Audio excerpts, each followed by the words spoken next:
@margorejo roastery kopi.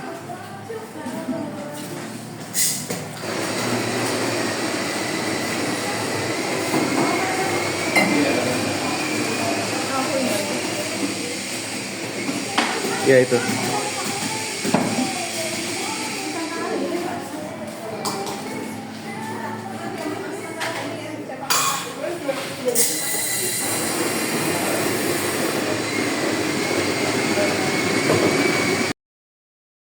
Dari dulu sampai sekarang namanya masih sama. Jadi Margorejo itu adalah salah satu pabrik roastery kopi tertua di Indonesia. Salah satunya. Berdiri di tahun 1915 yang mendirikan beliau namanya Tan Tiong I di Cimahi, Bandung. Nah, Pak Tan Tiong ini orang asli Semarang yang pindah ke Cimahi. Kemudian di tahun 1915 beliau mendirikan pabrik roastery di Cimahi sampai dengan tahun 1924. Kemudian 1924 Pak Tan Tiong ini pulang kampung ke Semarang. Akhirnya mesin-mesin di Cimahi dibawa ke Semarang. Kemudian sebelumnya nggak langsung di sini tapi ada di Jalan Dr. Cipto Semarang di tahun 1924 sampai 1926. Tapi akhirnya pindah ke sini. Kenapa? Karena pada waktu itu ada izinnya nggak keluar, namanya izin HO. Izin HO ini adalah kepanjangan dari Hinterordonnantie, itu izin gangguan dari pemerintahan Belanda. Jadi kalau kita mendirikan pabrik pada waktu itu kita minta persetujuan, salah satunya syaratnya itu ke masyarakat sekitar. Mereka merasa terganggu nggak dengan kehadiran pabrik kopi di situ. Nah, izin itu nggak keluar, akhirnya tahun 1926 dipindah ke kediaman Pak Tan Tiong I yang di sini. 1927 ini pabrik dibangun dan rumah yang di samping direnovasi, struktur bangunannya dirubah karena rumah yang di samping dari kepemilikan keluarga Tan Tiong I itu sudah dari tahun 1850. Terus 1 tahun kemudian sebelum Sumpah Pemuda tanggal 27 Maret tahun 1928 ini izin HO-nya keluar, jadi kita bisa beroperasi secara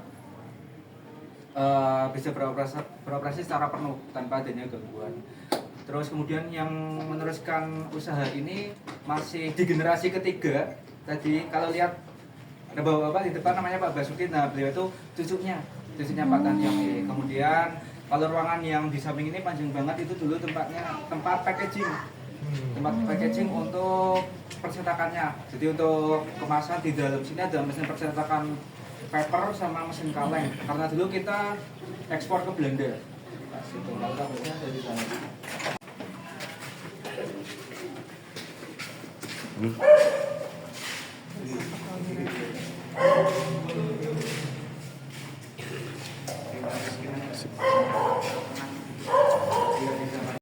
Kopi di tahun 1928 ini ada beberapa dokumen. Yang pertama ini ada surat permohonan untuk instalasi bahan bakarnya. Bahan bakarnya menggunakan gas dari batu bara di tanggal 1 Februari tahun 1928. Pabrik gasnya masih ada sampai sekarang di Kota Lama Semarang, cuman kalau sekarang sudah milik Pertamina.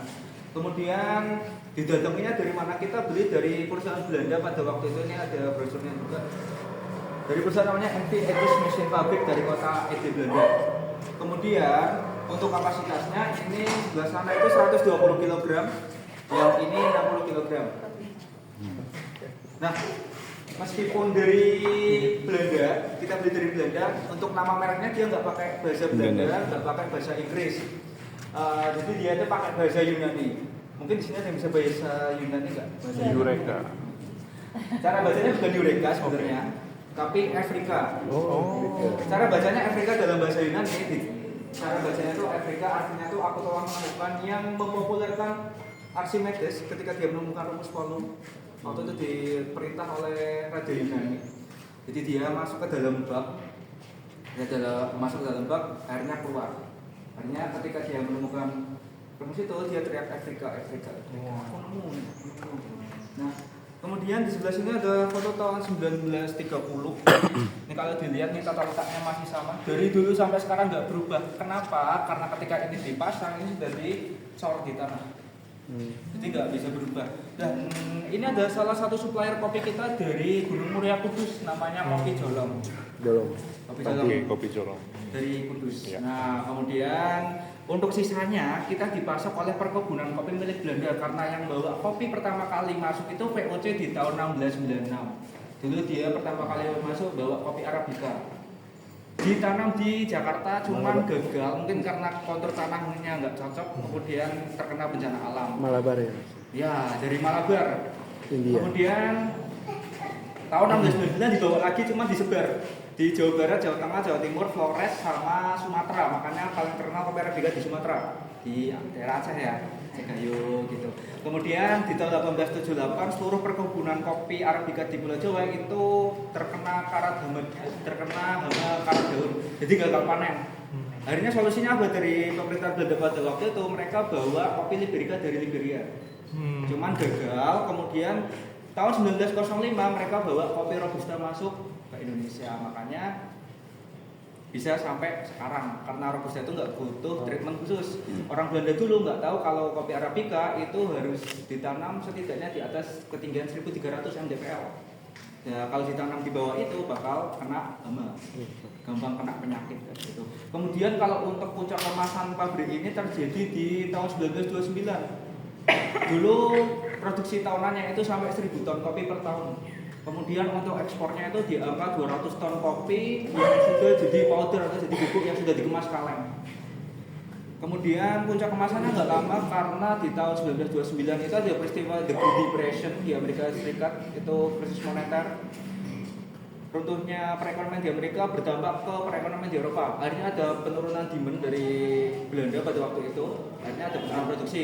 Kemudian di tahun 1940 itu ada peristiwa Perang Dunia Kedua. Ketika itu Hitler sebagai pemimpin Nazi Jerman melakukan invasi ke negara-negara Eropa termasuk Belanda. Belanda cuma bisa bertahan 5 hari dari serangan Jerman, kemudian dikuasai Jerman selama 5 tahun. Akhirnya mereka nggak bisa ambil kopi lagi dari kita. Makanya untuk mesin ini nonaktif di tahun 1970. Kemudian di belakang ini ada 3, ini ada grindernya, penggiling kopi. Kita punya 3, 1, 2, 3, yang tengah sini terakhir kali beroperasi di tahun 2010 kemarin. Kenapa tidak dipakai lagi? Karena ini mirip penggiling padi ini dari bambu, kalau bisa dilihat. Jadi karena dipakai selama berpuluh-puluh tahun, akhirnya timbul keausan. Jadi ketika kopi masuk, yang keluar nggak jadi kopi bubuk, tapi jadi kopi yang pecah-pecah kasar dan disertai dengan remahan batu-batu yang dari sini. Jadi akhirnya kita nggak pakai lagi. Nah, untuk sejarahnya di tahun 1942 ketika Jepang masuk ke Indonesia, ini disembunyikan di Mangkunegaran Keraton Solo. Kenapa? Karena Jepang itu ngambilin kayak gini, baja-baja, besi-besi, untuk apa? Dileburkan lagi, dijadikan senjata, senapan dan meriam untuk kebutuhan perang mereka. Akhirnya disembunyikan di tahun 1942 sampai dengan tahun 1947. Nah, dulu dibawanya masih pakai kereta tradisional yang jarak kerbau dari Semarang ke Solo. Kemudian kenapa harus di Keraton Solo? Itu ada 2 faktor. Yang pertama, yang mengelola tempat ini sudah nggak Tan Tiong I, tapi ke anaknya, Tan Tiang Jai. Nah, Pak Tan Tiang Jai itu punya teman sekolah orang Mangkunegaran. Akhirnya temannya itu kayak sahabat itu menganjurkan untuk 3 mesin ini untuk disembunyikan di Keraton Solo. Kemudian yang kedua, waktu itu Keraton Solo dijadikan koci atau daerah istimewa bagi pemerintahan Jepang. Jadi lumbung pangannya, daerah lumbung pangan. Jadi tempat netral, tempat steril di sana, akhirnya disembunyikan di sana. Nah, ketika 1942 sampai 1947 pabrik ini berhenti operasional secara total. Nah, akhirnya di sini ada 20-an karyawan. Istrinya Tan Tiong I pada waktu itu putar otak gimana caranya menghidupi keluarganya beserta karyawannya. Akhirnya istrinya Tan Tiong I bikin permen kopi. Namanya permen kopi Hobies. Ada yang pernah dengar nggak? Pernah ya. Nah, jadi permen kopi Hobies itu yang sebenarnya menyelamatkan ekonomi pabrik ini pada waktu itu. Dan permen itu masih kita produksi sampai sekarang. Dan kita masih jual, ada di depan. Kayak gitu. Kemudian yang ke belakang.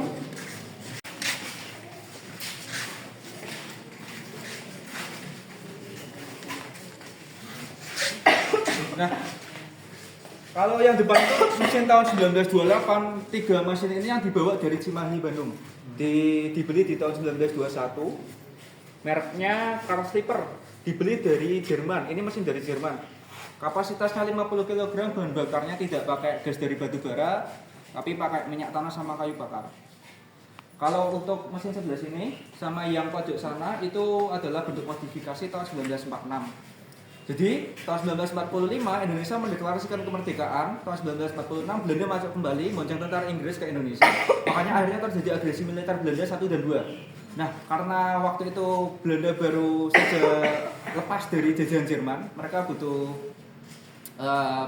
masukan, butuh Dana. ya butuh nambah keuangan mereka karena habis dijajah kan. Akhirnya karena track record kita sebagai salah satu eksportir yang cukup besar di komoditas kopi ke Belanda, mereka datang ke sini.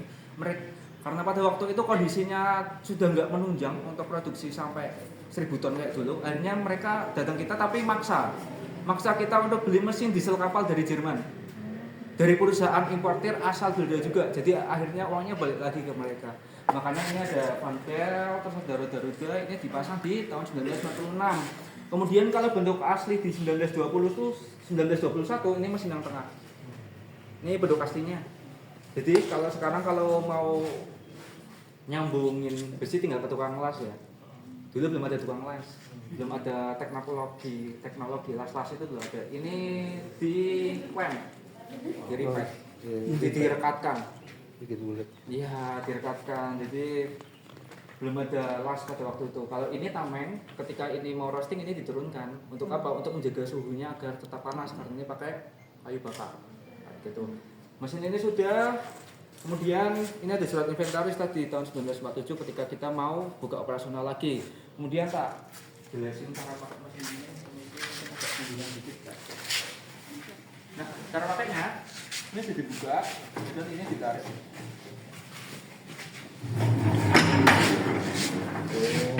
Nah, karena ini dari baja sebelum dipakai untuk plastik ini bola harus dipanaskan dulu karena baja ini pemanasannya cukup lama. Biar apa? Biar panasnya merata, nanti pengaruhnya ke hasil sangrai yang lebih merata. Kemudian, ini ada sendok, ini ada checker untuk cek proses roasting tingkat kematangan dari kopi. Pakainya ini. Jadi ini teknologi udah lama sampai sekarang kan mesin modern masih pakai checker itu. Kemudian kalau masukin jembin ya atau kopi mentahnya dari sini. Nah, itu ada pintu tuh. Ini ya? Iya betul. Jadi lihat tuh pintu di depan. Jadi ketika kita buka pintu yang depan ini nggak mungkin pakai tangan kosong karena posisinya panas. Jadi banget. kita punya besi dimasukin ke tengah-tengah sini. Baru diangkat. Iya kayak dicongkel gitu. Nanti puter terus dicongkel. Terus nanti kopinya dimasukin, kemudian dikembalikan lagi. Akhirnya di roasting muter, setelah di roasting maksimal 1 jam dikeluarkan lagi, pintunya dibuka, nanti diturunin ke bawah. Di bawah sini udah ada karung-karung, nanti tinggal di shaking aja. Bawa karung-karung, karena ini nggak ada pullernya, nggak ada pendinginnya kayak mesin yang di depan, ini didinginkan di lantai bawah sini. Makanya tuh kalau dilihat tuh di atas ada big fan itu exhaustnya untuk buang uap panas sekaligus asap pembakaran dari mesin-mesin yang di belakang sini. Kemudian makanya ini kalau dilihat nih rangka pabriknya ini dari kayu jati warnanya hitam. Kenapa bisa awet sampai sekarang? Kita nggak pakai obat rayap ya. Karena ketika masa aktifnya pabrik ini dari 1928 sampai dengan tahun 1980-an ini suhu pabrik ini dalam suhu yang panas kering. Makanya kayu jati ini paling cocok untuk industrial karena kalau dia dalam suhu yang panas kering dia akan semakin kuat. Ya. Warna hitamnya disebabkan dari asap pembakarannya. Kemudian mesin ini dua mesin ini terakhir kali dipakai tahun 1980. Kenapa? Karena tahun 1980-an itu sudah mulai muncul kopi saset instan. Nah, itu sebenarnya salah satu penyebab yang menjatuhkan usaha roastery kopi di Indonesia. Karena kita ada penurunan produksi yang cukup masif. Untuk produksi hariannya 5-15 kilo, nggak mungkin kita pakai mesin 50 kilo. Ya, karena yang pertama cost produksinya bakal bengkak, yang kedua hasil roastingnya nggak bagus. Kalau untuk jalur ekspornya kita nggak pakai jalur darat, tapi lewat kali yang di belakang sini. Ini kalau misalnya balik nih lewat situ nanti ada kali itu ada jembatan, itu dulu kalinya nggak selebar itu. Itu bekas pelebarannya masih ada, pasti bisa dilihat dulu itu kali kecil, airnya penuh. Dulu ada kapal-kapal. Ini kalau diikutin dari sini itu sampai Kota Lama terus ke pelabuhan. Jadi lewat sini.